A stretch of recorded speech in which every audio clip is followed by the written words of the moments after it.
నీతికి నిజంగా అఫెండ్ అయితే, తప్పుడు ఇన్ఫర్మేషన్ రాస్తే, ఆల్రెడీ చట్టాలు ఉన్నాయి, బిఎన్ఎస్లో ఉంది, ఐటీ యాక్ట్లో ఉంది, డిఫమేషన్ వేసుకో.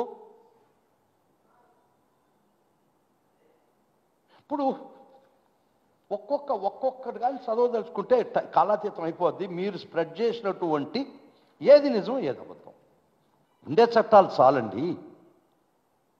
ఆ చట్టాలు దుర్వినియోగం పరుస్తున్నారని మా ఆవేదన. ఉండే చట్టాలను కూడా నిజంగా మిస్ఇన్ఫర్మేషన్ పెట్టి బూతులు పెడితే ఖచ్చితంగా ఖండిస్తాం, కోర్టులు తీసుకుపోతాం, పోలీస్ స్టేషన్కి తీసుకుపోతాం, శిక్ష ప్రయత్నిస్తాం. ఆ చట్టాల పరిధిలో మాత్రమే. మీ ఫ్యాక్టరీల్లో, మీ ఫేక్ ఫ్యాక్టరీల్లో ప్రతిరోజు తయారవుతున్నటువంటి ముడి సరుకు, ఫైనల్ సరుకు, వాటి మీద కూడా చర్చిస్తాం, వాటి మీద కూడా ఆదేశించండి కేసులు పెట్టమని.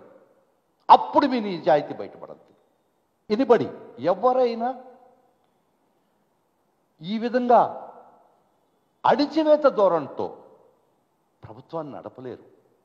అణిచేస్తారు, చట్టాలు ఉంటాయి. ప్రతి దేశంలో కూడా డెమోక్రసీ వర్ధిల్లాలంటే చట్టాలు సమంగా అమలుపరచాలి. డ్రకోనియన్ లాసుని ఏ దేశంలో కూడా, దుర్మార్గమైన క్రూరమైన చట్టాలు ఏ దేశంలో ఉన్నా కూడా ఆ దేశంలో డెమోక్రసీ కూలిపోయి, ఆ ప్రభుత్వాలు కూలిపోయినాయి. వద్దు, లెట్ us లవ్ డెమోక్రసీ. ఇటువంటి ప్రయత్నాలు చేయొద్దు. చేస్తే లీడ్ అవుద్దేమని భయపడుతున్నా నేను. వద్దు వద్దు వద్దు, let's not do that. Let us confine our self to the constitution of India. Let us confine to the writ of this honourable courts and let us confine to a fair governance.